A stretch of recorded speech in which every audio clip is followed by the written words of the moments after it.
ॐ अस्य श्री हनुमद्वड्वानलस्तोत्रमन्त्रस्य श्रीरामचन्द्र ऋषिः श्रीवड्वानल हनुमान् देवता मम समस्तरोगप्रशमनार्थं सर्वशत्रुविनाशनार्थं मनोजवं मारुततुल्यवेगं जितेन्द्रियं बुद्धिमतां वरिष्ठं वातात्मजं वानरयूथमुख्यं श्रीरामदूतं शरणं प्रपद्ये।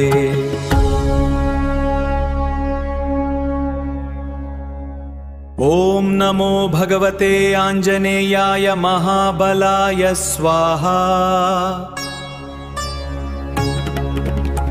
ॐ ह्रीं हनुमते रामदूताय लङ्कापुरदहनाय अञ्जनीगर्भसम्भूताय शाकिनी डाकिनी विद्वंभूताय शाकिनी डाकिनी विद्वंसनाय ह्रीं हौं फट् स्वाहा। ॐ नमो भगवते हनुमते सर्वग्रहदशामृत्यु सर्वज्वरभयनिवारणाय सर्वशत्रुच्छेदनाय अक्षयपुण्यफलप्रदाय सर्वकार्यसिद्धिकराय स्वाहा।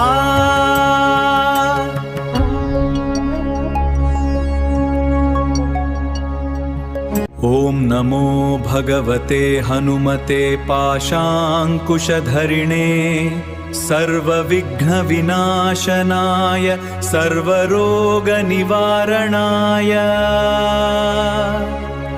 सर्व ऐश्वर्यप्रदाय स्वाहा।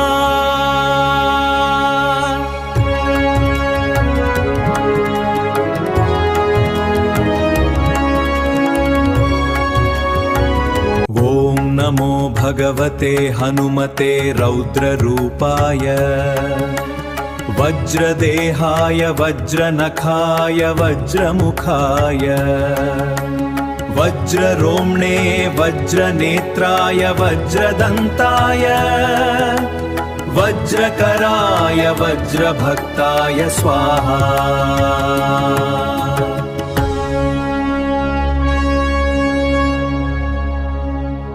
ॐ नमो भगवते हनुमते वड्वानलार्कप्रभामण्डलमण्डिताय अञ्जनीगर्भसम्भूताय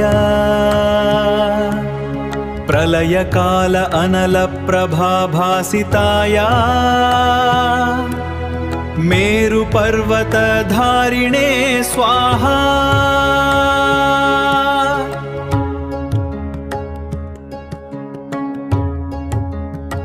ॐ नमो भगवते हनुमते सर्वभूतप्रेतपिशाच ब्रह्मराक्षसा यक्षयमदूतशाकिनी डाकिनी अन्तरिक्ष ग्रहमहाग्रह सर्वरोगनिवारणाय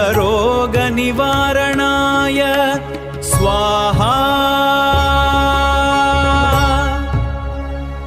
ॐ नमो भगवते हनुमते श्रीरामचन्द्रभक्ताय सर्वलोकवशङ्कराय सर्वराजवशङ्कराय सर्वस्त्रीवशङ्कराय सर्वपुरुषवशङ्कराय स्वाहा।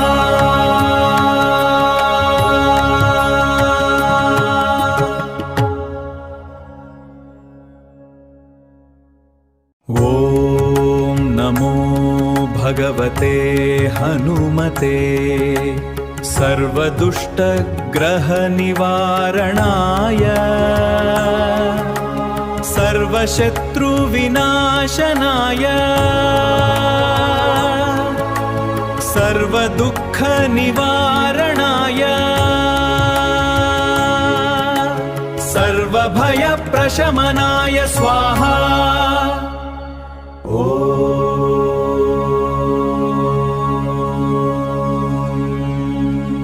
ॐ नमो भगवते हनुमते सर्वकार्यसिद्धिकराय सर्वसम्पत्कराय सर्वश्रेयस्कराय सर्वमङ्गलकराय स्वाहा।